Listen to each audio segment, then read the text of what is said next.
اب جو حوالہ ہے کوئی اور مانے یا نہ مانے کہ سیدہ کے گھر پہ حملہ ہوا نہیں ہوا، کوئی انکار کرتا ہے کوئی تسلیم کرتا ہے، لیکن حضرت ابو بکر مان گئے۔ اب یہاں پہ میں اہل سنت کی 1 2 نہیں 10 کتابیں آپ کی خدمت میں پیش کرنا چاہتا ہوں کہ جس میں حضرت ابو بکر کا خود کا اقرار موجود ہے، ان کا پچھتاوا موجود ہے۔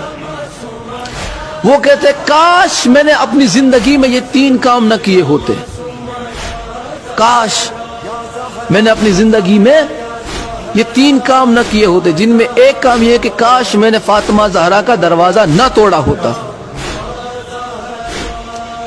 10 کتاب اہل سنت کی، کاش میں نے فاطمہ زہرا کا دروازہ نہ توڑا ہوتا، کاش، لیکن انہوں نے توڑا۔ یہ افسوس کر رہے ہیں اس پر۔ رسول اللہ کی شہزادی غضبناک ہو کر ان سے دنیا سے گئی۔ پہلے آپ وہ 10 کتابیں ملاحظہ فرمائیں۔ پہلی کتاب ہے تاریخ تبریز، جلد 2 صفحہ نمبر 205۔ دوسری کتاب ہے مروج الذہب، جلد 2 صفحہ نمبر 236۔ تیسری کتاب ہے میزان الاعتدال، جلد 3 صفحہ نمبر 109۔ چوتھی کتاب کنز العمال، جلد 5 صفحہ نمبر 632۔ پانچویں کتاب تاریخ مدینہ تو دمشق، جلد 30 صفحہ نمبر 418۔ چھٹی کتاب معجم الکبیر، جلد 1 صفحہ نمبر 62۔ ساتویں کتاب تاریخ اسلام امام ذہبی کی، جلد 3 صفحہ نمبر 118۔ آٹھویں کتاب عقد الفرید، جلد 5 صفحہ نمبر 21۔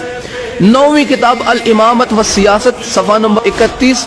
اور 10ویں کتاب احادیث المختارہ، جلد 1 صفحہ نمبر 89۔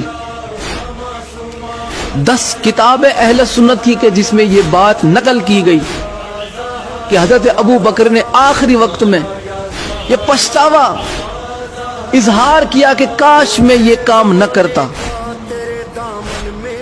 وہ مانتے تھے کہ انہوں نے سیدہ کے در کو توڑا تھا، یہ مانتے تھے کہ انہوں نے سیدہ کے دروازے کو آگ لگوانے کا خود ہی حکم دیا۔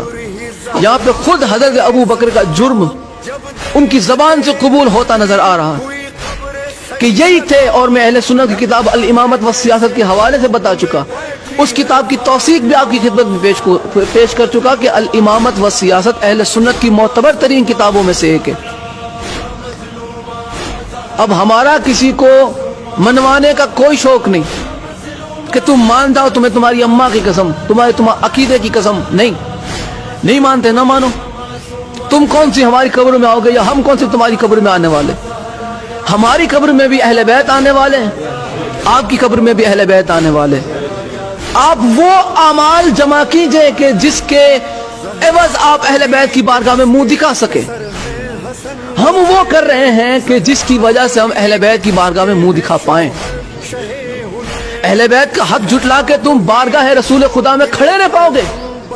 کس منہ سے کھڑے رہو گے رسول اللہ کی بارگاہ میں؟ کیا منہ دکھاؤ گے؟ ہمیں آپ کا تو نہیں پتا، ہمیں ہماری آخرت کی فکر ہے، اور ہم جانتے ہیں کہ آخرت میں جس کا دبدبا ہے، ہم جانتے ہیں کہ آخرت میں شفاعت جن سے ملنی ہے وہ صرف اور صرف ذات محمد اور اہل بیت محمد ہے۔ صحابہ کو بھی اگر نجات چاہیے تو آل محمد کے در پہ ہاتھ پھیلانا پڑے گا، امتی کو بھی نجات چاہیے تو اہل بیت کے در پہ ہاتھ پھیلانا پڑے گا۔ اہل بیت کی حقانیت کو جھٹلا کے تم کون سے امتی رہ جاتے ہو؟ پھر تم میں اور یزید میں فرق کیا رہ جاتا ہے؟ تم میں اور ابو سفیان کے کردار میں فرق رہ کیا جاتا ہے؟ کیسے ہو تم مسلمان؟ سرکار عمران کو کافر کہہ کے ایسے سینہ چوڑا کر کے چلتے ہو، تم میں اور معاویہ میں فرق کیا ہے؟ تم میں اور ابو سفیان میں فرق کیا ہے؟ تمہارے اسلام سے اسلام کو فائدہ کیا ہوا؟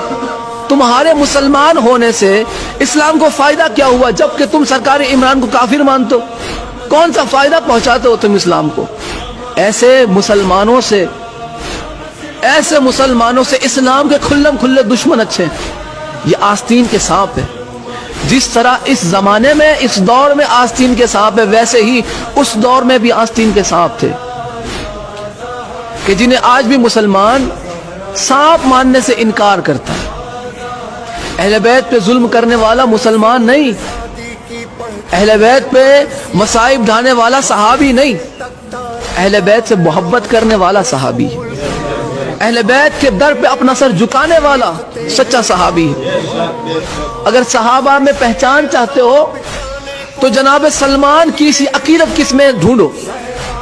کون جناب سلمان فارسی علیہ السلام کی طرح اہل بیت سے محبت رکھتا؟ کس نے جناب سلمان سے اہل بیت کا ادب سیکھا؟ کس نے جناب سلمان سے اہل بیت کی محبت سیکھی؟ جس نے سیکھی ہے وہ ہمارے سر آنکھوں پر، وہ ہمارے سر کا تاج ہے. ان کے قدموں کی خاک ہماری آنکھوں کی سرما اگر بنے، ہماری آنکھوں کا سرما بنے، ہمارے لیے شرف ہے. وہ ہے سچے صحابہ. آپ انہیں صحابہ ہمیں منوانے پہ تلے ہوئے ہیں کہ جن سے رسول اللہ کی شہزادی غضبناک ہو کر دنیا سے گئی. ہم سے نہ مانا جائے گا. اب آخری حوالہ اور آج کی گفتگو تمام. سیدہ سلام اللہ علیہا کی شہادت میں آپ کی خدمت میں پیش کر چکا کہ سیدہ سلام اللہ علیہا پر جو ہے ظلم ہوئے.